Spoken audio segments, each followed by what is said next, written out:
Welcome to the Pitmaster Podcast. We're barbecue competition competitors that aim to share information, advice, tips, and tall tales about our favorite pastime. Head over to thepitmasterpodcast.com for all things Pitmasters, or follow us on your favorite social media platform. And when I'm at a contest, I like being next to the new guy because, like I said, I was the new guy at one point, right? No one would help you out.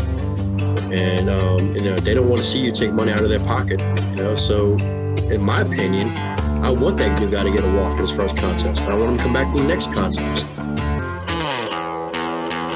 Here are the hosts of the Pitmaster Podcast, Rusty Monson, head pitmaster of Salt City Barbecue, and the two-time grand champion pitmaster of Smoke Ain't No Joke Barbecue, the Anthony Luan. All right, Pitmasters, on the show today, we have James Cruse of Louisiana, I guess. Yeah. He's a cook, but he kind of has been in a couple teams, but he is killing it right now. I mean, let's just say top rib cook in the whole world right now. Yeah. The top rib cook in the whole world right now. Can't argue that. Yeah. He just won a Memphis in May world championship in ribs. Right. And so much more. I mean, the guy is just, he's a crazy good cook. And like we say a couple times in this, probably the most underrated cook in the nation right now. And hopefully that'll change soon because people should know who he is. But, other than that, we are getting ready for Slaborama tomorrow. I'm leaving tomorrow. When are you leaving? Tomorrow, I'm leaving bright and early. I'm leaving mid-afternoon. So, yeah, I'm doing all the things, and you're doing steak? Yep, and pork in KCBS. Yeah. First of all, I want to welcome everybody back after this little break. Welcome back. Welcome back. Okay, that's done. Continue. I love this podcast, and I love doing it, but I have to say, not stressing on a Monday was a couple Mondays in a row was really nice. That was kind of nice. But I'm glad to be back. So it's good that we're going to be back and doing things again and learning more about barbecue. But, are you nervous at all about your pork? When was the last time you cooked a competition for pork? Almost probably 2 years. Was that Ogden? Yep. That was a long time ago. It was. And I walked. Are you nervous? No, I did a practice cook. I'm good. You practice cooking how long? How many practice cooks on pork have you done? 1, 2 weeks ago. In 2 years? Yeah, I'm good. Okay. It's a doneness game, man. As long as I hit doneness, I'll be all right. It is a doneness game. I agree. Yep. It is a doneness game. And it's funny because, I've done a lot of pork a lot, but it is not my meat at all. Right. And it's because I don't like it. We dropped this in the interview as well, but it's just not my favorite cut of meat, Right. And it's like, I don't know. And I hate trimming it. Is anything the same for you? I enjoy it. You enjoy trimming pork? Yeah, I really do. Oh, gosh. I'd trim pork all day over chicken. Chicken's got to be really easy for me. We were doing chicken practice the other day, and I was just like, all done. Moving on. No, I prefer brisket and pork, I don't mind trimming at all. Oh, brisket's easy. Yeah. Brisket's the easiest one. Pork, I just like to look at it and then figure out what I'm carving out. It's almost like a masterpiece in a way. So. Yeah, it's annoying. We did a couple practice cooks in the past few weeks, and we'll see how it goes. I mean, it's Arizona. Yeah. We've never placed in Arizona ever, like I've said before. Well, knock on wood that you will. So if we get a call in the KCBS, it's our first time ever in Arizona getting a call. I've been talking a call, dude. Wow. For KCBS meets anyway. In Arizona, period. So got it. That's all we want. Yeah. I want a call in a meet, and I can say we broke that trend. Yeah. So that's what I want. Cool. But we got it all packed up. We're ready to go early in the morning. We're doing all the stuff. So and vending and blah. Nice. It'll be interesting. It'll be fun. Can't wait to get out there. Yeah, I like that. It's a very good contest if you've never done it. Right. My first time. Oh, yeah, it's a fun one. Everyone and their dogs out there, which is kind of nerve-wracking. Yeah. But you're there to beat yourself. So true. Exactly.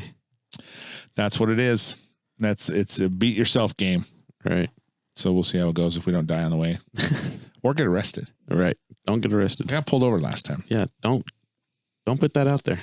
You're going to be fine. We talked about that. Oh, we played the audio from that cop. Remember that? Yeah, yes. That was Boulder City. Never mind. I lied. Careful when you're driving through Nevada, guys. They really don't have much to do. Right. So Well, let's get on this podcast. We've had our guests waiting too long to learn something new. So We have had them way too long? Yeah, 2 weeks. That's a long time to wait for a podcast to come out. Well, I wanted to make a few announcements. One. All right, do it. Nate Benson will be teaching a steak class down in St. George. Very check that nice. out. Go to the Pit Stop Barbecue Pit Stop in St. George and check it out.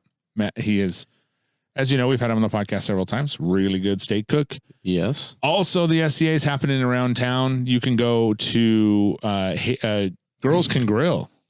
Yeah. Came out with a really, Christy Vanover, Yeah. came out with a really, really cool site where she labels all the West Coast comps, SCA and KCBS. That's dope. Lays it all out. So you know where it is, when it is, as she gets them. So go check that out. I think you can find it on girlscangrill.com. Don't quote me on that, but I'm pretty sure that you can. And yeah, look out for, there's a comp down in February. Yeah. Barbecue. Barbecue will be there. SCA. Yep. That's in, and the week before that will be the St. George SCA comp. Yep. Beautiful time. Both will be nice weather. So go check both those out. For sure. And gosh, there's something else, but we'll get to it next week, guys. Yeah. Welcome back. Welcome. We missed you. We did. Let's do it. All right, guys, here we go. We call it Thermapen 1, the first true 1-second cooking thermometer. Its unprecedented speed means Thermapen 1's responsiveness approaches the speed of thought. Because when you're plating the perfect menu or smoking the perfect side of barbecue, you don't have time to think about how your instant read thermometer is accurate to 0.5 degrees in 1 second or less, or how rugged and waterproof it is, or how big, elegant and bright the backlit display is. You'll just know it works, because our perfection powers your perfection. Seek perfection with Thermapen 1. Hi, this is Greg Rempe, host of the Barbecue Central Show, and you're listening to the Pitmasters Podcast. All right, Pitmasters on the show today. We have James Cruse, and James is quite an accomplished pitmaster. I mean, world champion, 3-time whole hog. I mean, dude, we'll just let you talk about it. So talk about what you've accomplished in your time as a barbecue cook. I lost a lot of money over the years. I didn't win all the contests. I mean, you want the glorified side of it? Yeah, so you're a world champion. So you won Memphis in May and ribs last year. I did. I've won Hogs for the Cause 3 times, reserve once, 30 grand championships, whole hog national championship. I got a 10th place chicken at a contest not long ago. Nice. Nice. But you cook primarily. You're doing what kind of sanctioning body do you generally do? I do everybody. In Louisiana we have the BCA, the Barbecue Competitors Alliance. It's similar to IBCA, which is half chicken, ribs, and brisket. No garnish, foil in a box. It is double blind judge with a ticket system. So the judges don't know. I mean, obviously they never know a team name, but you get a ticket number called, and it's plastic fork and knife. So that presents a whole different challenge than, like, say, FBA, GBA, KCBS, NBA, and all the rest of them, because you've got to kind of cook it to a level where it's super tender. I mean, not dried out and not mush either, and still keep a nice level of moisture in it as well. So yeah, it's and you better bring flavor, because Louisiana based. All these guys around here, we've got some really good cooks in Louisiana, and we're all bringing a high level of flavor, and that's what's helped us out anywhere around the country. Well, New Orleans. See, I lived there, as people know, and I moved there a long time ago. But you're right. When you talk about food in Louisiana, there's nothing better than it. I mean, I always say that it's the best food you'll ever have. And you can even go to the McDonald's down there and it just tastes better, But it's funny because you would think with all this cuisine and all the things that New Orleans is known for in food, barbecue, funny enough, isn't one of them. Why do you think that is? Well, we're not historically a barbecue community. And in fact, Louisiana in general is an outdoor cooking state. We're a wild game state. But in Louisiana, our barbecue, and you guys are going to crucify me for this, but our barbecue is seafood boils, right? And what I mean by that, I mean barbecue in quotes. It's a gathering, it's a communal meal. It's where all of our guys get together, friends, family, and we boil crawfish, shrimp, crabs, things like that. Where other parts of the country, they don't have that kind of stuff. So they're cooking basically meats over live fire, grilling, smoking, barbecue, and things like that, and getting everybody together. So it sounds dumb to say that, but our barbecue, our get-together, and when I say barbecue as an event, has been boils, right? But at the same time, like I said, we've been a outdoor state, we've been a sporting state, right? And you combine that with the ability for, our guys by nature to break down animals and to learn what the different muscles do. And then I told someone in an interview, I think last year at USA Today, it's like at some point we're going to figure it out. And y'all aren't going to stop us when we do. We're going to bring flavor, we're going to bring techniques that no one else in the country has. And I tell people it's about time. We've got a lot of great cooks in Louisiana, and it's just a matter of us getting out there and show what we can do. And so you were a part of a barbecue restaurant down there? Yeah, Central City Barbecue. I resigned last month. Then I had a great time. I was there 3.5 years. Extremely appreciate the opportunity there. It was a fun time. I mean, that place is a barbecue destination. But I wanted to move on to some other stuff. My professional background is sales and project management. So I was offered a position in let's call it the food world, bulk spices, bulk seasonings, and co-packing and blending, and in sales and content creation, and kind of like a little bit of a face and stuff like that. But on the marketing side of things, with a company called Deep South Blenders, our flagship line is called Cajun Land, which we're known for the Cajun Land Creole seasoning, crawfish boil, fish fry, chicken fry. But we're a large-scale co-packer and custom blender. In fact, it's a 50-year-old company. It's the New Orleans area's oldest family-run seasoning, blending, and packaging company. Nice. So, yeah, basically using my barbecue experience and contacts, and I'm really targeting the state of the barbecue world. I mean, even yours. So when you get your recipe back from the guy on the corner who has a pocket of salt, give me a shot at it. I'll blend it for you. Hell yeah, dude. Pocket gives it flavor. It does. The pocket gives it texture. It's the lint. It's the lint that's the secret. Well, the lint keeps the moisture out. That's exactly what it is. Yeah, I mean, it's we got a lot of good things going. I've got a lot of things in the works in regards to products. Not out there yet, but let's just say I'm gonna have a full line of products: rubs, injections, sauces, marinades, all that good stuff. So let's talk to people about why they should care about that. You are a world champion, Memphis in May, rib cook. You've taken down, talk about that for you've done a lot. You're part of the barbecue league, which in my opinion is a huge deal. I'm such a fan of that. Like it's such a great thing. You've done so much as far as a cook goes. You're very well. I think you're the most underrated cook out there. I feel like you should be up there with all the rest of them. I'm gonna give a quick shout out. I'm gonna give a quick shout out to Nikhil White. So when I share this, Nikhil will appreciate that. Nick says the same thing. He said, "I'm probably the most underrated cook in the entire country," and you know what? Honestly, I'd rather stay there. And the reason why is because, and I've told people this, one of the things about me is the fact that I've always been competitive my whole life, played sports my whole life. And I've told people in multiple interviews, I said, no one's going to outwork me. I don't care who you are. Even after winning in Memphis, we drove back and got home that Sunday night, unpacked my bag, took a shower, laid down, and started studying again. I want to see what someone else on YouTube or Instagram, Facebook, see what everybody else is doing. I could have easily went to and celebrated, had a little party or something like that, but no, I was ready for the next one because by the time I left there, yeah, it's an accomplishment, but I'm looking forward to next year already. So this year coming into it, I'm looking at it as well. I haven't even won it yet this year. You know what I mean? Yeah. It's just that kind of like a hunger and drive that I have within me to constantly be a better pitmaster than I was yesterday. And the way of doing it is I'm a big proponent in education. And I've always said that the day that I ever tell somebody I know everything about barbecue is when I'm quitting. I'm becoming a vegan farmer. I'm gonna grow shrubs. because then it becomes boring, right? Because it's constantly evolving, it's constantly changing. There's 1,000 ways to do everything. And, the same techniques I did, say, 16 years ago when I first started competing aren't even close to what I'm doing now, and they'll be different next year. They'll be different next month. I mean, I've got my first event of the year coming up next week. And, and I like to say that I do game time decisions because you just never know. I mean, there's different elements. Every piece of meat is different. You can't treat it exactly the same.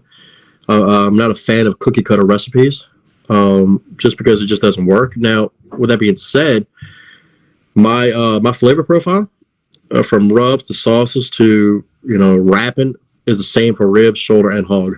It's the exact same glaze, same sauce, same everything. Just because I think it works on pork. But, the variables change and the equipment changes and stuff like that. And the meat tells you when it's done, I've always said that. Yeah, for sure. Right. And so when, someone from like me for me to go to Memphis in May is going to take a lot. One, I think I had to travel all the way out there. I think it's $400,000 for a square foot, if I'm not mistaken. All right. And that's how we look at it. It's 450. 450,000. Okay. And and then you have everyone comes out to that. All these guys who've been doing it for decades, coming out to that, and someone like you've done it several years in a row and done very well. And you almost took down Myron Mixon for first place this last time, third last time before that, and and people like you that cook it. Tell me what it is about Memphis in May that makes it so special. Well, I tell people, how should I say this? And no disrespect to the Royal, the Jack, the Houston, even they got some other event. They call itself a world champion. I consider the world championship Memphis in May. When you talk to people and you call people barbecue world champions, they've won at Memphis in May. The Royal is there, but the Royal is it's a huge party. It's more corporate than anything. It's kind of a crapshoot. Houston, sure. But Memphis in May is when you think of the guys in barbecue on the competition side of things, they're at Memphis in May. You notice the level of competition, and let's speak real estate for a second, per capita is higher than any other world championship out there. The Jack is a lottery draw. You gotta win a contest to have a chance. So it's not just open to anybody. But at the end of the day, it's a lottery draw. You could win $6,000 in a year, the entire career, and never go to the Jack. Mm-hmm. But Memphis in May is an absolute experience. They take care of you there. It's a week-long thing. Every day you have something going on, and it all leads up to cooking one category that Saturday morning. And we had an interesting experience this past year. There was an issue in judging, like some kind of glitch in the system or something. And I pulled my ribs off at, I want to say like 10:30 that morning, 10:30, 11 o'clock. And turned in my blind box. And then I had my prelim judging. Maybe I pulled them off at 11. I forgot what the time. So prelim judging. Yeah, 10:30. The next thing you know, we hear there is a delay in judging, which means they had to remove all the scorecards and start over in a sense. So trying to hold ribs, right? Trying to hold competition ribs. If you're cooking an eating rib, which is not quite, it's totally different, right? Competition ribs, in my opinion, aren't the best eating rib in the world. In fact, I don't even like eating competition barbecue. We had to hold them, and then, next day it was like 5 hours later. And we made finals. The golf cart comes up, hands you the piece of paper, and says, "All right, you made finals." And it was one of those things where it's a time to celebrate. Everybody's popping drinks and cheering and everything. And what I like to do is I like to take the sport to team approach to it, and I get my guys together and like, hey, we haven't won it yet. Yeah, we're world championship finalists, but come on, guys, let's regroup. We got 30 minutes, let's do it. And there was another delay. So basically, I had to hold ribs for 8 hours. 8 hours before I had to present to the judges. And, that's crazy. Yeah, it was insane, and there were some people complaining about it, but everybody had to do it. Right. we're all in the same boat. Yeah, competition ribs just don't hold as like say a Texas style rib might. It gets grainy. There's a lot going on in it. There's a lot of flavors that you don't want to overpower will overpower, and that's in a crazy amount of time. It's just too much for me. I don't like a sweet rib. And a little dirty little secret here. I didn't like my ribs last year in Memphis, May. Oh, really? I spit them out. I took a bite.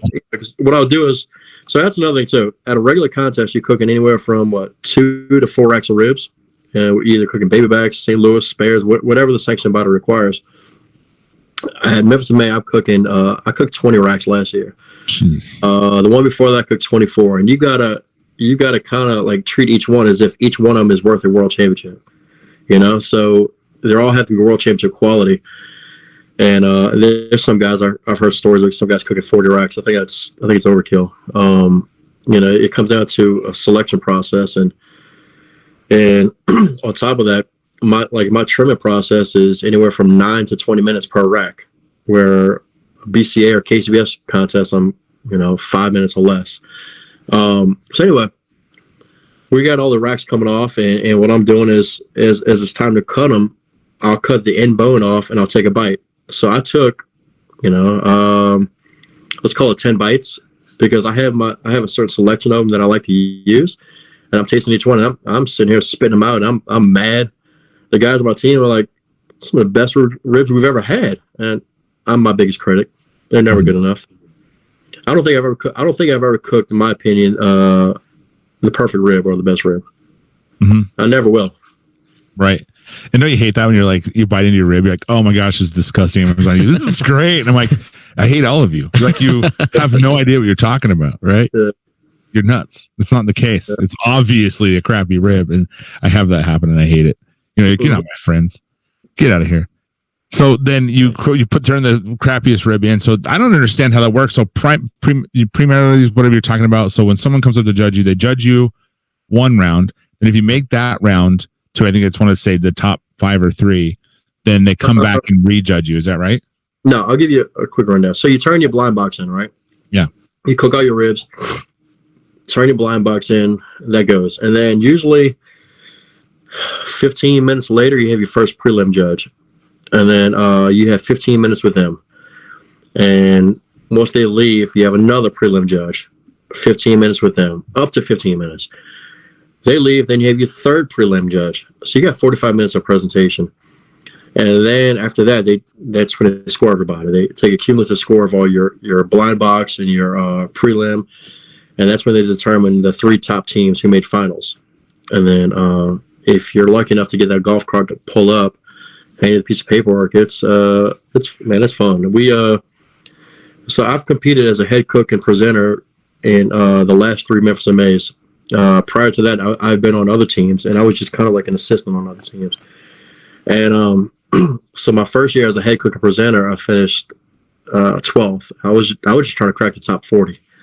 So I finished 12th, so I was a fraction of a point from walking. And then, the last one, I was 3rd, so I made finals, and we're actually the number 1 ranked team in the field going into finals, and we just didn't have the experience in finals. That's a whole nother animal. And then, we stayed at 3rd, and then we won it last year. So when you make finals, then you're visited by 4 more judges all at one time, though. It's a panel. And it's the same judges that judge shoulder and hog as well. So these 4 judges, they tried 9 entries. And then, so they have to determine out of those 9, which ones are the best within the ribs, within the shoulder, within the hog. And then out of those, they take your top 9 as well. So you have a rib competing against whole hog and competing against shoulder. And okay. we thought we pulled it off this year. Being the first rib team to win overall in, I think, 22 years. And I lost to Myron by 0.8 of a point. I had a long talk with him at the Jack. He had some. He's a great guy. He's role model for everybody in the barbecue world, and he had some very inspiring words for me, and I mean that in a positive sense. He pulled me aside. We had a long, hour-long talk, and it was a good talk, and I'll leave that between us. And it was he'll always be a friend. That's cool.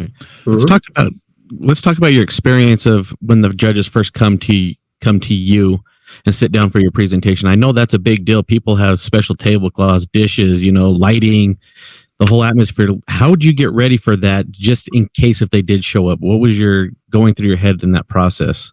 Well, you have to get ready for it anyway. You have 3 prelim judges. Right. So when you're packing for, like, what are you trying to get ready for? Like, if Rusty and I decide, like, what's a checklist or something that we probably should be ready to do? If y'all two show up, I'm ordering Domino's. Listen, I just had to. You got a full team. Okay, no one wins Memphis and May by themselves. Not even with just one other person. So you got to kind of delegate, right? You got to kind of figure out what's everyone's role with the team. You have a greeter, you have your head cook, you have your presenter, which I'm the head cook and presenter, right? Some teams have a separate presenter from a head cook. You've got people that are assistants. You have people who are just working on garnish. You got to dress out things, whether it be the smoker you're cooking on or maybe another smoker. I've seen guys pull the blue plastic off of a brand new smoker, dress it up, and say they cooked on it. Which, come on now, that's a lie.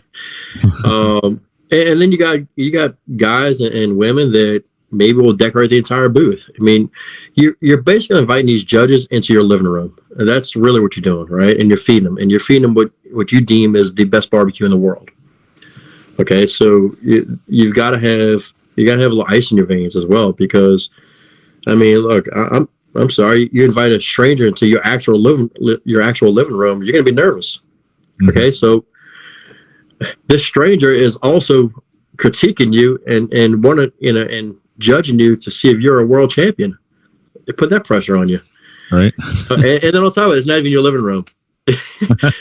you're outside, inside of a structure, and you're calling it your living room. So, yeah, no pressure. And so if you wanted to get into doing Memphis and Maine, that's something you want to look forward to, because it's kind of alluring. I mean, you do cook 24 racks of ribs, but it's kind of nice to only have to focus on one protein. Mm. What is some tips you'd give someone like myself who's never done it before that wants to? Hop on another team at first, get the experience Memphis and May first. Get that under the belt, because you're not going out there having never been to Memphis and May and going to compete. You're going to be way over your head. Get it out of your system. Go a few years. Watch some presentations, because what's funny is someone like myself who likes to study a lot. You don't find much help as far as presentations on the internet or YouTube or anywhere.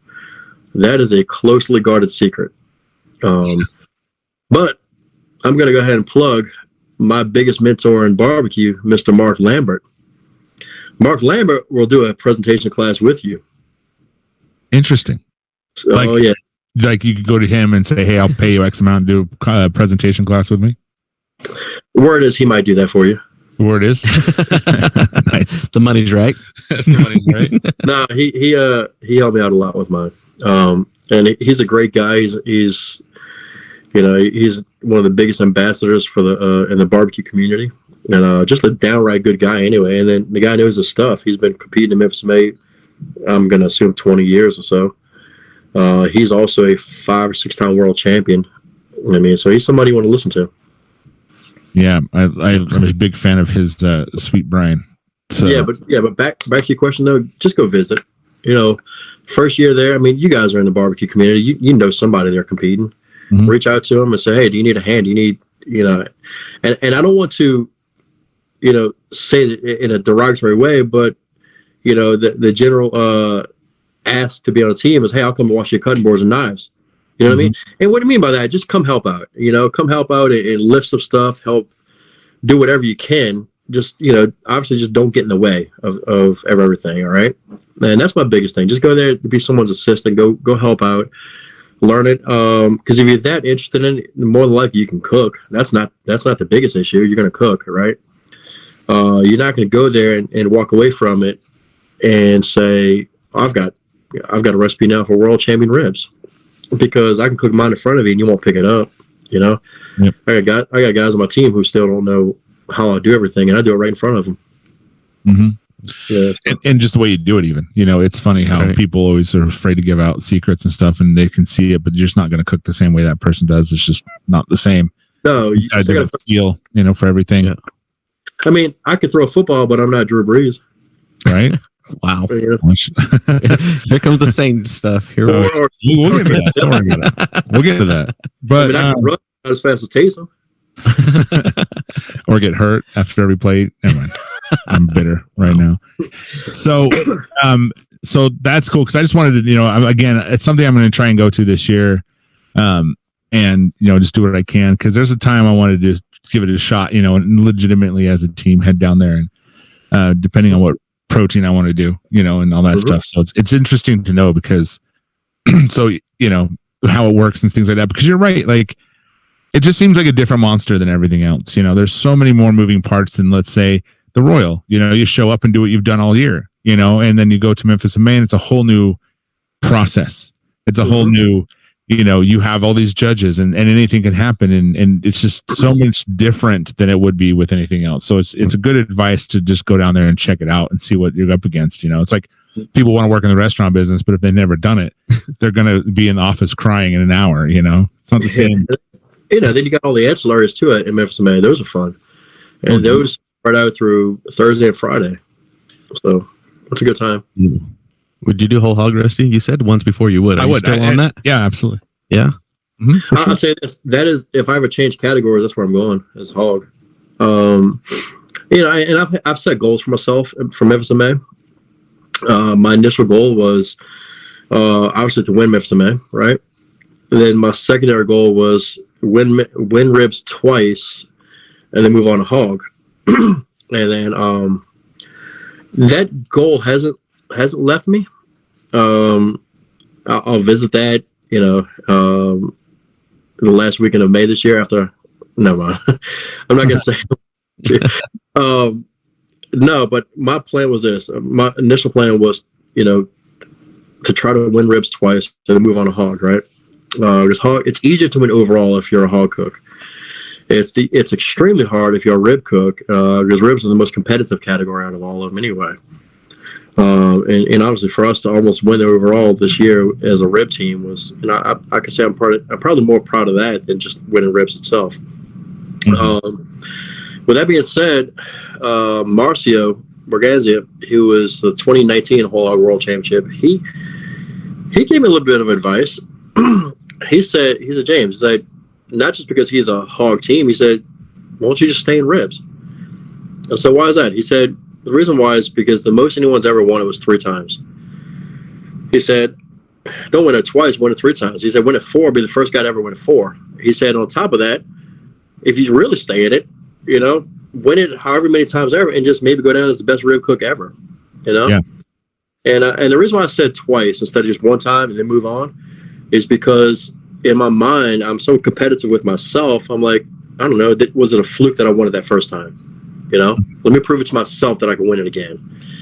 And I mean, I know it's not a fluke. I mean, you know, I think I'm a pretty good rib cook. So, but with that being said, yeah, we'll see what happens. You know, if I win it twice, I want to stay in there.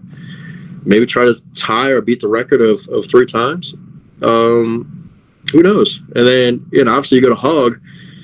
I've already said if I go to hog and win that one time, I'm out of hog. I'm going to shoulder. I ain't staying in that category. They'd be the first team ever to win all 3. Well, that's a cool goal, but I agree with Marcio, man. Just like be the freaking rib guy in the whole world. You're like, oh, dude, you want ribs? You go, right. You know who to go to. This guy, you know. I think that's cool. I like that idea. And you've already got one in your belt. I mean, I think it's hard because you're, I'm going to do this. I just won ribs. I can do it again. I did it again. All right, I can do it one more time. You know, I think it'd be kind of addicting for you anyway. All right. Yeah. But look, I'll tell you this, it's my baby. Ribs are where I live, right? And it's the first meat I've ever smoked. And September 1st of 97 was the first time I ever smoked a rack of ribs. And so I've been barbecuing now for 24 and a half years. And to this day, I've always said, you know, that's where I started. That's where I live, and that's where I'll continue to keep learning. I don't know everything about ribs. I'm still learning more about ribs. There's something every time I cook a rack, it tells me something else. It's like watching your favorite movie. You know, every time I watch Rocky, which I'm a huge Rocky fan, there's something else I pick up in the background, or my favorite comedy is Dumb and Dumber. I laugh at something else I pick up every time I watch Dumb and Dumber. Right. That was filmed next door to me. Yeah. The apartment I lived in was literally, there's a bakery right in the middle of us, and they were right there. And my friends in it. Wait, are you what was the name? Was it Tommy, the kid in a wheelchair with the bird? Absolutely. Bird. Isn't the resemblance? And my wife would probably tell you that I act like him too. Was the kid's name Tommy? I think so. Yeah. You know what's funny story about that show is when I first saw it, I thought it was the dumbest movie I ever watched in my whole life. It's the title. And then people started quoting it, and I'm like, "That's funny as hell. What's that from?" They're like, Dumb and Dumber. I'm like, really? Okay, I need to watch it again. I watched it again. I laughed my butt off, and now I'm a fan as well. Classic. Total classic. Yeah, they don't make many movies like that anymore. Like that, and something about Mary, which is always hilarious. That's great. Yeah. Like all of those back in that era, from like a good 9-10 years, they were just knocking it out of the park. Tommy Boy. I didn't like those ones. Yeah, Tommy Boy. No. Wow. I don't know why. Got it. But I like the Will Ferrell stuff, like Old School is like my favorite. That's a good Wedding one. Crashers. Yeah, it's a good The one. Big Lebowski is like the king for me, though. The Big Lebowski. So, I want to know how come it's from ribs to whole hog. Where's shoulder coming in? Why did shoulder come third? I think I would go ribs, shoulder, whole hog personally, but I don't like shoulder. Just don't like it. Straight up, simple. It's funny. It goes back to the fact that I don't, if I'm gonna say I have say my biggest weakness in the 4 meat categories is probably shoulder. Mm-hmm. Although it's my best finish at World Food Championship this year, I took first in shoulder, but I don't know. I don't really like it. It's I'm not a fan of pulled pork. I don't know. And there's something about cooking a whole hog. For me, it's this. The ribs are a smaller piece of meat. They're more tedious. They're harder to actually get perfect, to nail it right.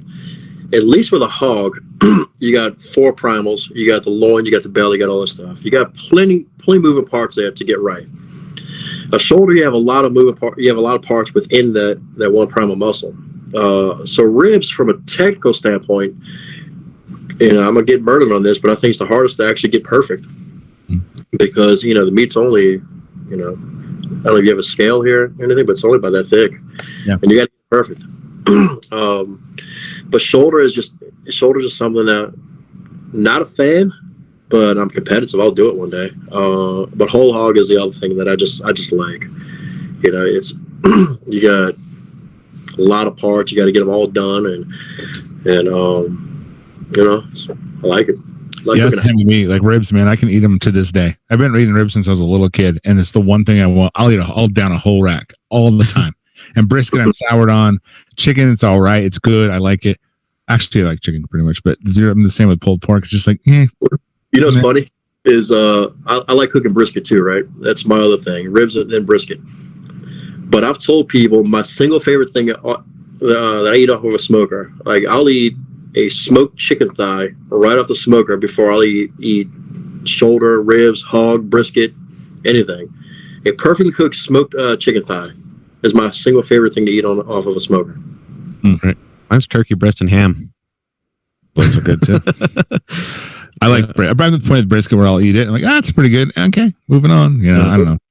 Same with it. It is what it is. But so speaking of whole hog, though, I mean, and stuff, you've done that in different categories, not necessarily Memphis and May. What was that again? You won 3 times. I'm drawing. For the cause. Hogs for the cause. What is that? That's my single favorite event of the year. And Memphis and May is great. Memphis and May is, again, like I said, it's the world championship, right? Hogs for the Cause is an MBN contest down here in New Orleans. And they'll bring on like 80 to 100 teams from all over the place. It's a 3 meat category with an additional 4th category as well. But really the focus isn't about the contest. It's the barbecue's best and biggest charity. It benefits kids with pediatric brain cancer, and what I mean by that is, it helps these families cope with medical expenses and relieve some of the stress that they're dealing with when their kids going through treatment. Cancer runs in my family, and that's one of those things where I've always said I don't care how I really do there. I've done really well, but at the end of the day, I'm there to help raise money for these kids and their families. We collectively raise close to $2 million every single year. We got this one team they'll probably hit $500,000 this year. Wow. And it's these guys are taking this money and they're providing grants to children all over the country. They're building things like the Hog House, which I believe it's like a 13-unit complex. So when a family comes to town to Children's Hospital, instead of them having to worry about renting a hotel room, or hopefully they maybe have family to stay in while their kids are receiving treatment, it's like an apartment, a very comfortable apartment for these families to stay in, and it's just one less thing you have to worry about. So on a personal level, that is my favorite event of the entire year. It's you got to experience. I said you have to experience Memphis in May. You have to experience Hogs for the Cause as well. Because they got some really good cooks there. Mark Lambert's cooked it. Malcolm Reed has cooked it. U-Bonds is there every year. There's some really solid teams there. And, everybody has a common goal of raising money for these kids. And how you do that, we do fundraisers throughout the year. And when it comes time for the event itself, that's where I split my team into two. I cook the ribs, the shoulder, and the hog at that contest. And then I have another section of the team, we call it front of house, where they're actually cooking food to sell to the public. You have 30,000 people walking the grounds in this thing, Jesus, buying food, from each team. So it's not like any other contest where, how many times have you been to a contest and someone asks you how much is a plate? And I'm not rude. I can't shoo them off, but I let them know I can't give you food, right? Well, at Hogs you can. And it's up to you. If you want to compete and be part of the front of the house, do it. I have to separate myself from that. And so you got 80 to 100 teams. They're all in it for the right reasons, and they're all cooking some of the best barbecue around that you'll receive at a festival, right? You've been to a festival where you see a vendor selling a pulled pork sandwich. There's a chance it's boiling the bag. At Hogs for the Cause, you got chefs, you got barbecue pit masters from all over the country coming in and doing really creative stuff that you can go there and buy, and all the money goes to those kids and their families. So, and then, like I said, myself and my guys, it's my Memphis May team. We actually we're the back of house, right? The competition side, where I'm cooking ribs, shoulder, hog, and then there's a fourth category called pork puree, which it's any dish you want to create that the main component's pork. And how they score this thing is it's scored as a 4-meat contest, but they're going to drop the lowest one. So in order to win grand championship, you got to compete in at least 3. And like I said, I've won it 3 times, reserved once, and 4th or 5th, and I think my lowest finish ever is a 9th overall. So it's a good time though, man. It's something that, look, you go read into it. It's hogsforthecause.org. Look into it. It's on a personal level, it hits home for me. Mm-hmm. How would you pick a vendor to buy from with 80 to 100 teams? Or would you just buy one of every? You would just buy one bike. You'd bring a wheelbarrow and someone would carry you out in it. There's some really, really, really good stuff. You got guys doing like a smoked pork belly burn and corn dog. Think about that. It's wow.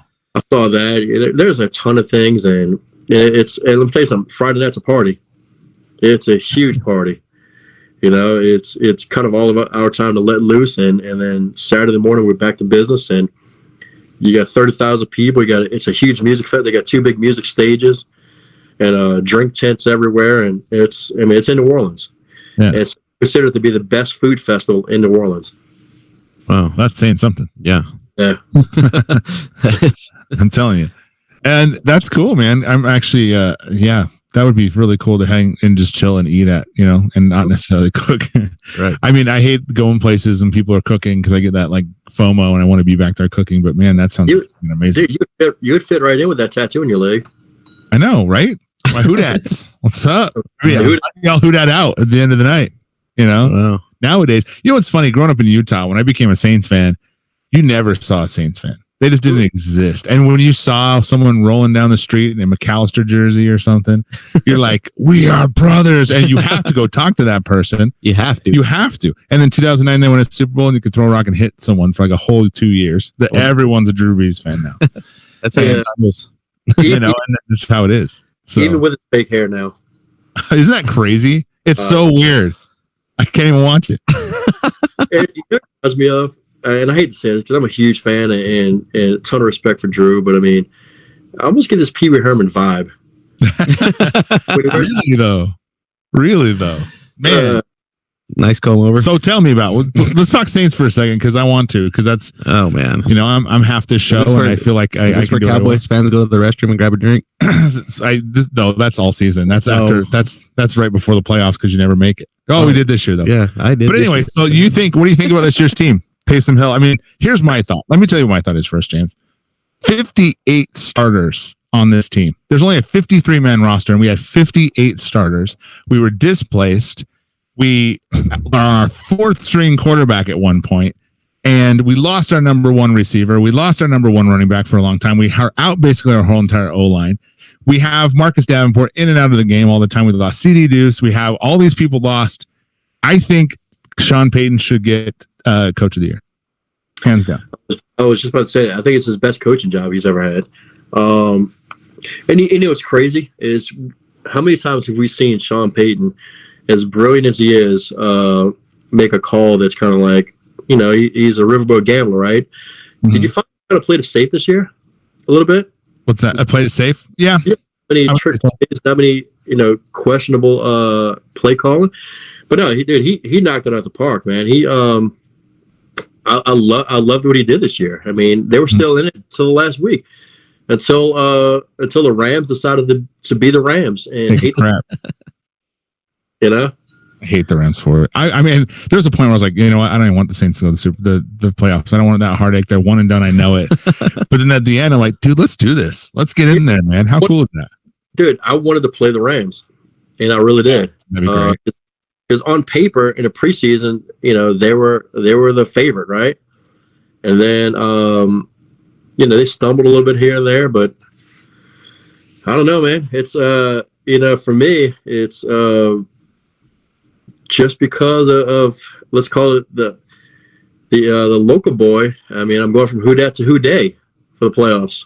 I know, me too. Actually, the Bengals. The Bengals are who day. Yeah. So there's this thing just to the who dats, I'm just confused that you guys are saying and who day. Your coaches should be the coach of the year. I thought it would have been Gruden or Urban Meyer, but your call. Coach of the year? Just joking. Oh my gosh. You need a book on jokes, sir. You need a book on jokes. I have a book on jokes. You need to read it. All right. But I don't know, man. Yeah. Tell me the story about who dat and who they. Well, who dat. Yeah. Okay, I actually know the story. I don't know the story. So back in the 70s or like early 70s, this college team, Tulane University, started saying who dat going to beat them, whoever they were. Right. Okay. Couple years after that, they started doing it in Cincinnati for the Bengals. And so there's been this rival, like who started it. And the fact is the New Orleans started it. And there's the who days and the who dats. Oh, God. Because it's a chance of same. Chance of same is just who day and who dat. So anyway, screw them. I bet you most Saints fans don't. But I'm a fan because I love Joe Burrow and he's from the LSU and he's a huge Drew Brees fan. So I'm with you, James. I'm with you. Fans go Bengals. That's an exciting team to watch right there. Right? Yeah, they got Jamar Chase playing with. So they're doing well. So let's. I know I wanted to touch on the subject because I remember you and I met at the Jack, and you're telling me that you have Joe Lombardi on speed dial. So I'm a bit jealous, and I don't want to go through that again, and wishing I could be. I do. I want to hear the story. So going back to barbecue, who do you think your biggest mentor was, and what do you think they taught you that meant the most to you? I mean, obviously it's Mark Lambert. Mark has been a guy that's always a phone call away. He's a guy that's kind of, you know, he's pulled me under his wing at different times. He's done that with a lot of people. But he's the one guy that, you know, we could talk on the barbecue business side of things. We could talk, you know, on the competition side of things, on just in general cooking. I mean, I feel like even the style of cooking he does on a regular basis, not just barbecue. He's an extension of New Orleans. He's just further up the river, and so we got the connection with him. But he's definitely one. I mean, John Wheeler, Natural Born Grillers, is another guy I look up to. He's been a rib king for years. So he's one that I've looked up to. My Uncle Ron is the guy who got me started in the barbecue. My cousin Matthew Cruse, shout out to cornbread. That's another story between me and Matt. I'm ham boned, he's cornbread. So we did our first contest ever together. It was funny is our first contest ever, first place ribs. Then I bombed for like 3 months straight in every category possible. But so some of those ribs, they just keep coming back to me. So for the most part, yeah, I've got a few of them. I mean, then we got a lot of guys here in New Orleans that we're all close. Not many competition guys. Me and one of the guys on my team, Juan, he's another competition guy. Outside of that, we got a few other guys, that compete, but that actually travel and compete. It's really just me and Juan and maybe one or two other guys. But the guys here in New Orleans though are really good. They're getting there. But not to go too far off the subject though. But as far as mentors, I'd say Mark Lambert, John Wheeler, my Uncle Ronnie. They gave me the start. My cousin. Yeah. What do you think the most important piece of advice you got from one of those guys were?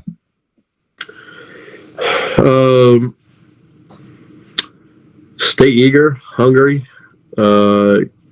keep learning. It's one of those things where it's just kind of in me in a sense, right? And I can't pinpoint one singular bit of advice, but it's just kind of the fact that they've all told me, just keep going, and never stop, never be satisfied. And I never will be. I hated my ribs in Memphis in May last year, so. Right.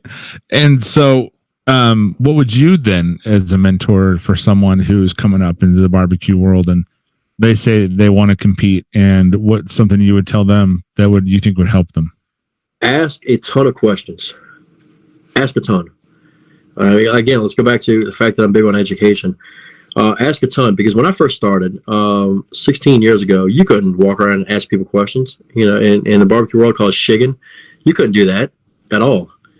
No one would ask you. No one would tell you anything. And now we have, obviously, the YouTube's big and the internet's big, but for the most part, the best advice you'll ever get is, in the competition world, is at a contest, asking someone. And I've always said, and when I'm at a contest, I like being next to the new guy because, like I said, I was the new guy at one point, right? No one would help you out. And, they don't want to see you take money out of their pocket, So, in my opinion, I want that new guy to get a walk at his first contest. And I want him to come back to the next contest, and I want him to come back to the third one because, this, you have to have a minimum number of teams out there every week in order for the contest to count. Mm-hmm. So with that being said, why be satisfied with attrition? I don't like that. I want it to grow. My best contests are the bigger ones. I can't stand a first year contest that's 15 teams. There's no motivation in it for me. Mm-hmm, right. So, I do my best at the big ones, and I tell that to the new guys. Let's just keep moving forward, keep learning, keep asking questions. And never be afraid to take chances every once in a while. Don't do anything crazy, but just take chances. You never know what works, what hits. Small changes. If you're going to change something, make small changes, not drastic changes as well. Yep. Yeah. Yeah, a little Paul Perdum's, seasoning on stuff, That's all it is. It's really, that's the secret, guys. I'm sorry. James told me not to say anything, but sorry for cat's out of the bag. So, that's some Cajun land Creole seasoning that you can get right here. That's right. There you go. And then, right now it's crawfish season. Yeah. It is. We hit it big. And these crawfish are early. They're looking nice. The prices are coming down on them. Mm-hmm. And it's getting huge here. It's when I was a kid, you can go buy live crawfish for 29 cents a pound, 39 cents a pound for Bell River, a farmer's crawfish. Now they're going rates about $3 a pound. Jesus. Oh. It's going to come down though. You know, by April or so, you'll get them down for like $1 or something. Do they have boil contests?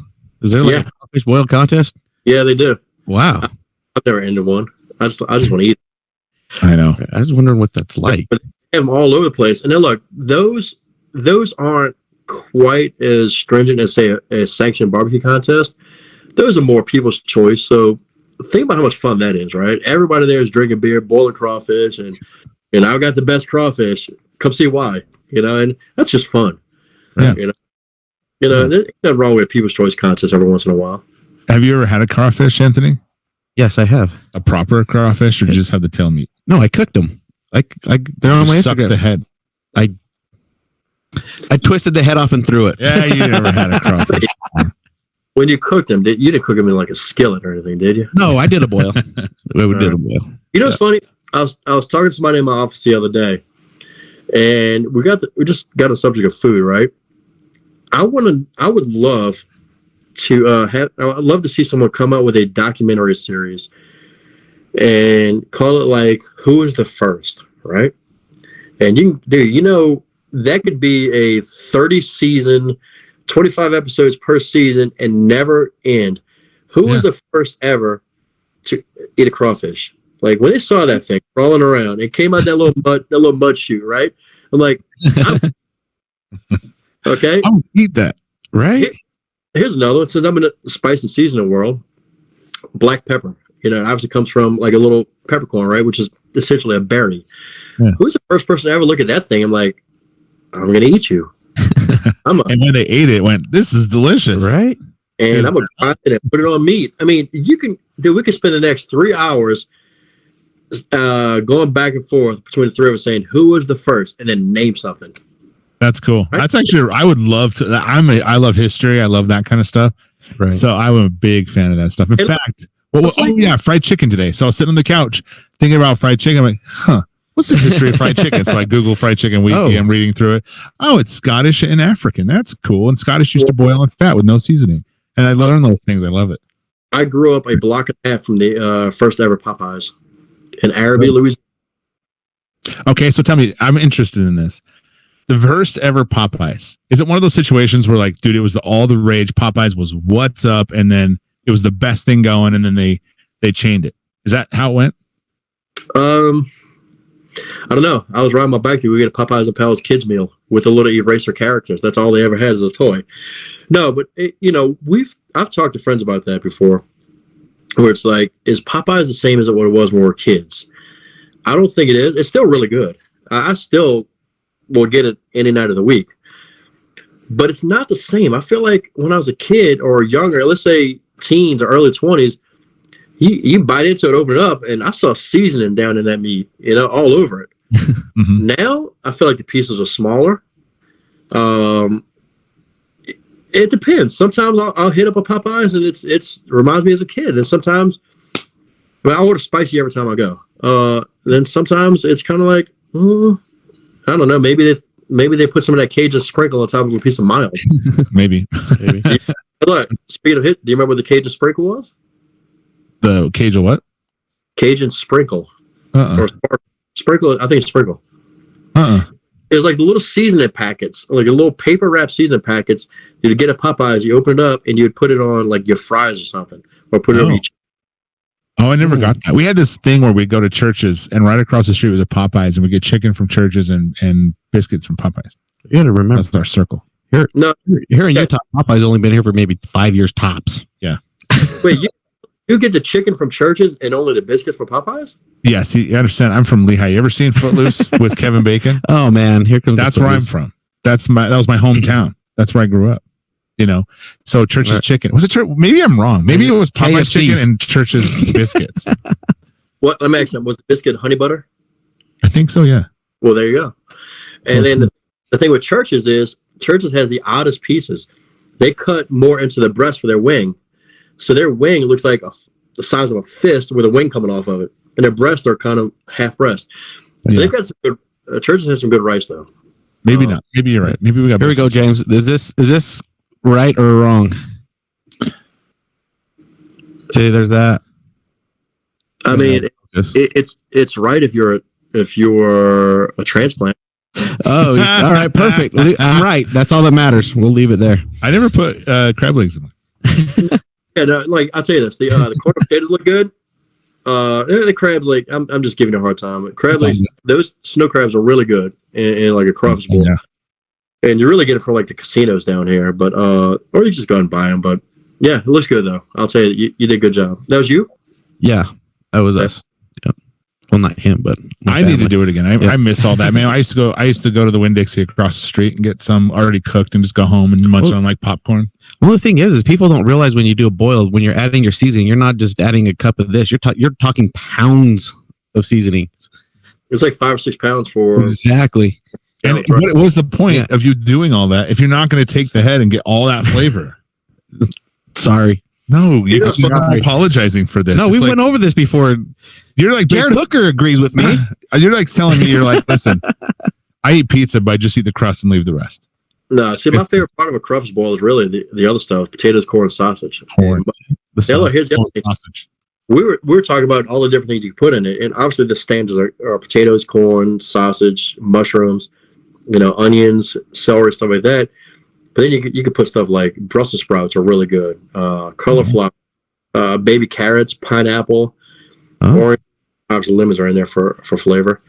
Did I say cauliflower already? Yeah, I did. That's really good. I guess you can put hot dogs. You can do a zucchini there. Dude, when I was in college, I would do the poor man's boil all the time. I would just get some crawfish boil seasoning, put on a stove with potatoes, corn, and hot dogs and sausage. There you go. That works. Whatever works. That's about as college as it gets. Speaking of Winn-Dixie, another thing I did when I was in college, they would fry chicken there at Winn-Dixie all the time, right? And if you went, like I'd get home from, I'd go to school in the morning, go to work in the evening, and then I'd pass by Winn-Dixie. If they still had fried chicken left, you get an 8-piece for $1.99. Dang. Whoa. If they had it left. Eat, because it was right across the street from us. We used to eat there all the time. We got all sorts of stuff. It was actually really good. I liked it. My last meal is a perfectly cooked cheeseburger, but fried chicken's right there with it. Oh, yeah. Yeah. Nothing's better. Definitely barbecue. It's a cheeseburger and then fried chicken. Because my favorite foods are fried chicken, pizza, tacos, and hamburgers. Right. Barbecue's barely hanging in my top 10 when it comes to foods. It's barely in my top 10. I don't know. It's definitely top 5 for me, but no, I think it's farther than that. I got like Indian food, Mexican food, Italian food there. There's a lot of pho. There's a lot more that comes before barbecue. Italian food? Italian. I don't even, Olive Garden. I'm just joking. We got a giant Vietnamese population down here, so pho is huge. It's huge. Mm-hmm. Thai is starting to make a strong push around here. Thai is really good. Yeah. I'm telling you, hey, you need to have a whole podcast one day on who was the first. I can't let that go. All right, let's do it, dude. I'm telling you. And you know what though? You know what's even funnier? You just make up answers. But here's the thing: why not just have instead of doing a whole TV show, do a podcast That's called Who said. Who's? Oh, I thought you said no. He literally said us do a podcast. Yeah. Were you listening to our guest? I figured he was talking about an episode. It was initially a TV show, like half hour. It's a podcast now. Yeah, and that would never end. But I say you do a podcast, and look, you're thirsty during this podcast too, because you're like, who is the first? And you have, how many guests can you guys have on at one time? 9. Perfect. And you all just bounce it. And when you say who is the first, you just make up an answer. Francis Von Kittle was first. It just make up an answer. Francis Von Kittle was the first guy who walked through a forest and saw crawfish forest. I already know the answer to this one. I'm going to ask Rusty, who was the first to cheat at volleyball? Oh, Sunny Moody. See, there it is. Sunny Moody. What now? She cheats at volleyball. I asked him who's the first to cheat at volleyball, and he said Sunny Moody. They're at our house playing volleyball, and she knocked it out of bounds clearly, and argued that it was in bounds. It was obviously out of bounds, James. And she's I'll see Sunny next weekend, and I'm gonna ask her about this. Do it, please do. We're gonna be down at the shed at the big shed barbecue event. Can you record that when you ask her? Can you just do like a selfie video? Oh, No, I want you I want her to know that we have people out there that know this. All right, that works too. She needs to know that she's not just going to get away with it. Give me the backstory, and I'll do it. And Check this out, James. Let me tell you what happened. All right, I'm going to sit back. Me and her husband were holding down court against 5 different people, right? I was in the back. Killing it. Pow, pow, pow, pow, pow, pow, pow, pow. All of a sudden, they get frustrated. Sonny hits it, boom, and it goes flying. I'm running out of bounds, and the thing's flying over my head. Their whole team, led by Sonny, is arguing how it was inbounds and it was a point, and they were dead serious. And it obviously wasn't, and she won't let it go. And the world needs to know that they cannot be playing sports with Sonny Moody. Where was this at the Jack? No, this is our house, my house. Here at this house. I would say were the courts lined with like caution tape so they moved? Sorta, but it was obvious. You know what I'm saying? It was obvious. I almost ran into my house to kick. So what's crazy is, they've got 3 or 4 little daughters. Mm-hmm. Okay. So I'm a prankster at heart, right? So at World Food, I'm hanging out with Jeff and Sonny, and their daughters are right there, and they got those little food vendors and stuff. And there was this one food vendor that had all these different really spicy things. Like I think it was like hot pepper salts. I believe that's what it was. Okay, it's salts with habanero, then it goes up to ghost, and then scorpion. But it starts with like jalapeno. And they also sell like peanuts that's dusted and stuff. So I walked up to him and I'm talking to him. I've been knowing Jeff and Sonny for a while, and I told their daughters, I said, how tough are y'all? So I convinced them to go over there, and they have all the samples. And the lady behind the counter, and they have their little youngest daughter. I said, no, not you. I said, but it was me, their oldest, and then the one right under her. And I said, look, Mr. James here is gonna show you all about hot pepper salts. So the lady behind the counter, she starts us off with the small one, and we had a bet. I forgot what the bet was. I said maybe Sonny could clear this bet, whatever it was. We started off with the lightest one, and what do you know? And I love hot stuff. We're halfway through, and I'm looking over at them. I'm sweating. They're just looking at me like, "Come on, dude. Come on, keep up." I was dying by the time I got to Scorpion. And these two were just like, I don't know, maybe I'll take a sip of water. You know what? I'm going back to my competition trailer. We're gonna drink me some milk. Are you sure Sonny didn't cheat and just throw him over his shoulder? She probably did. You should have looked closer. Who knows? Sonny probably told him, put some protein powder on your tongue first. Yeah, right. Exactly. That's what she did. She plastic coated it. Oh man, Sonny, we're sorry. Sonny's great. Look at her, dude. Look what she did at World Food. Oh my God, that was not amazing. Won first twice. That was great. World champion and everything. So that's awesome. She's great too. Their whole family's great. Yeah, they're awesome. I want to say it would be the first time a steak cook has won the world to see if she goes off and wins it, right? Sure. Yeah, absolutely. So what I'm gonna do is next week. I'm trying to think how she'll set this up, because obviously, she'll watch this video later. Well, no, maybe she will. No, she'll see it before next week. I don't know. She'll see it. Whatever. Maybe she doesn't watch the whole thing. She might not. I'll record a video and I'll ask Sonny. I'm like, Sonny, give me the true definition of what inbounds versus out of bounds is. Do it. I'll send it to y'all. Y'all post it on your social media. I will 100% post that. Yes. Oh my gosh. Yes. I'll post it every year on its anniversary as well. What it is, she's going to watch this and she'll come up with the most Merriam-Webster definition we've ever heard of. No, exactly. Right. And she's going to add some elements of perception. Yeah. We'll run with it and see what happens. Yeah. So do that. That would be fantastic. I would literally die. That would be the greatest. Yeah. But before we get off here, let's touch back onto the seasoning and spices thing you got going on. When do you expect to roll these things out and people can look forward to having them? Well, I've got to go blend them in my bathtub first, and then put them in Ziploc bags, and then get with your guy, the guy in the corner with salt in his pocket to distribute it. The lint. It's all about the lint. Yep. It's like cutting. It's like cutting is what it's called. It's what he called it. I didn't understand the term. I got it. There's some street lingo. I'll tell you this, you guys, and for having me on tonight, you guys would be the first people to hear it when we're going public with the name of the brand. It's called Stockyard Landing. Stockyard Landing. You didn't do your sound, Rusty. Oh, that's breaking news. Yes, breaking news. Yes. Stockyard Landing. And the reason why is this. So, I told you guys I'm from Arabi, Louisiana, right? Mm-hmm. It's a very, very small community. Of New Orleans. Yeah. People know. Super small. And I've told people, I said, and obviously you know about Chalmette. Chalmette's got a reputation and a name, a really good foods place. I feel like Arabi is just like the little underdog. It's the little area right there between Orleans Parish and St. Bernard Parish. But there's a ton of history. So Arabi's first ever settled name was Stockyard Landing. Oh, cool. Lots of stockyards. In fact, there's still houses with blood traps in their backyards.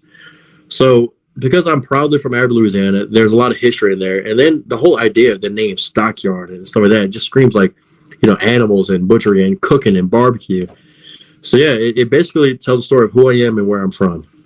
Yeah. Cool. Nice. Way cool. And these are going to be barbecue seasoning specifically, or are they going to be other things? Yeah, it's gonna be some rubs, injections, sauces. Injections will come later. I gotta, I've got a few formulas already, but I want to tweak them. Cool. Marinades, and who knows? I might go all kind of different ways. You'll see maybe some steak seasonings. You'll see some Cajun Creole stuff. I gotta work on them first. On a few. All about that Cajun Creole seasoning. That's my favorite.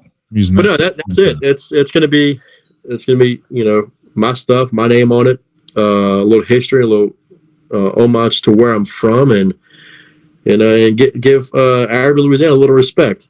Cool. Way cool. Heck yeah. Well, so in order to see these down the road, when you do get them out of your bathtub, where can people find you to hear about like when they go on sale and all that fun stuff? Social media. I'm one of the easiest guys to find on social media, on Facebook and on Instagram. Because of my last name, the way it's spelled is Cruse. So just search James Cruse, and that's it. On Facebook, like I said, I'm still got to create. I'm working on a marketing package now for the brand. But for now, follow me on my personal pages on Facebook, Instagram. Like I said, Cruse. My profile picture is me trimming a hog. You can't miss it. And then tell you guys, reach out to me, ask questions. I'm pretty open. Just don't ask me for my rib rub recipe or my rib tech, but I'll answer other stuff for you.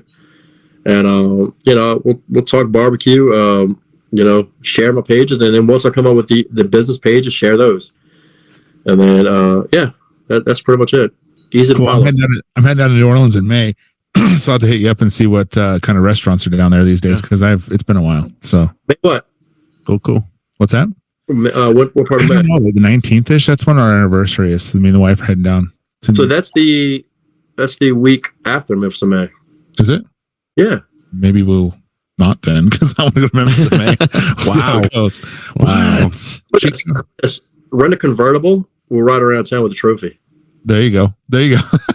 Well done. I like it. Nice. I like it. It'd be like the Tampa Bay Buccaneers. You can throw it to me in the other car. Yeah, I'll catch it. Or the Saints next year.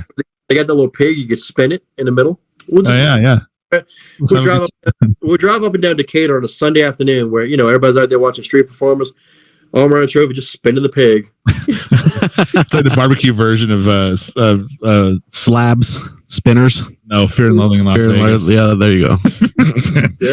Well, cool, man. I appreciate it, and thanks for coming on, man. It's I'm really happy that you did, because, like I said, you are the most underrated cook in, I think, the USA. You should have a lot more like people knowing who you are, because you're what you've done and what you do and how good of a cook you are. So I hope that comes, but I also hope that you can kind of do what you want and kind of lay down and just be good. It's great. Real quick before we go, I'm gonna touch on that subject real fast about knowing people. My problem is my phone stays in my pocket too much. And Erica Blair, who won Barbecue Brawl on Food Network, we just had her on the show not too long ago. Yeah, really good friend of mine, extremely good friend of mine. Okay, and we met. Let's just say we met on set somewhere for something. Okay. Ooh. Oh. And then she told me, she said, the first time we met, she said, James, she's like, I want to tell you something. She said, I have a problem with your Instagram account. Mm-hmm. I said, why? Because I've always been more Facebook than Instagram. I've got, I don't know, 4,000 or so followers on Facebook, but like 1,600 on Instagram. At a time, maybe like 1,000. And she said, you're a really good barbecue cook. You're one of the best in the country. She said, but no one knows who you are because you don't tell your story on Instagram. Mm-hmm. And I say, you know what? You know my story is? I'm just James from Araby, Louisiana, who happens to like to cook barbecue. Mm-hmm. So, but I got to change that though. I'm working with a marketing team now, and they're trying to pull my phone out of my pocket more. So we'll see. I think you'd be good at it, man. Yeah. I really do. I think you could really push that really, really far. I mean, look at Myron Mixon. He's nobody without Pitmasters. I mean, he's somebody, obviously. Still a fantastic cook and a good guy. But it takes that, Said I should have like a couple 100,000 followers. I'm like, you know what? Easy. At least I know most of the people I'm friends with on Instagram. There you go. But still, I mean, I think you could do a lot with it. I think you should. I'm excited for your future, man. Yeah. I think it's going to be super cool. That's because of this podcast. It's going viral. Yeah. We're huge. I mean, we are the biggest media sensation in the world, really. So, you came on the right spot. Even though we're trying to close this out, we'll probably go another 30 minutes because I'm going to be big with this podcast is because Netflix is going to pick up this podcast and be like, you know what? These are our executive producers for Who Was the First. Right? There you go. There right. Go. Exactly. This podcast is going to be the intro for that segment of like, hey, these guys talked about it first. Who was the first? We were in the room. All of us. Yep. I appreciate it. That's awesome. All right. Cool, man. Hey, thanks again. Cool. And we'll talk to you down the road too. We'll see how it goes in Memphis in May. Maybe if you win, we'll have you back on. And if you don't, then we won't. Just kidding. But maybe we can have you on down the road when the seasonings come out and stuff like that. We can talk more about it. Let's do it. I'll send you some. All right, James. Cool. Appreciate you, buddy. All right. Have a good one, man. All right. That's James Cruse. Cruse. You got it. Sort of. But yeah, all right, guys. Follow us on the Pitmasters podcast. Pitmasters. I need to be on the Pitmasters. Yeah, we podcast. Both do. Maybe we could go on grill diets and have a spin-off podcast called the Pitmasters. Yeah, well, hosted by Sunny Moody because that's kind of her thing. Yeah. we will document our weight loss journey by grilling and smoking meat. Yep, perfect. Sounds like a blast to me. Yeah, I'm not arguing. But if you're not into the Pitmasters podcast, you can go to the Pitmasters podcast and follow us on Instagram and all the Insta socials and Facebooks. And you can follow me at Salt City Barbecue. Follow Anthony at The Smoke Ain't No Joke on all of those too. And this week you can find out who wins the pork battle between him and I. Dun, dun, dun. One who hates pork, one who loves it, one who hasn't practiced it in a long time, and one who hates to practice it so never does. So it'll be a really interesting. It'll be very interesting. All right, guys. Thank you. Right. And we'll see you next week. Peace.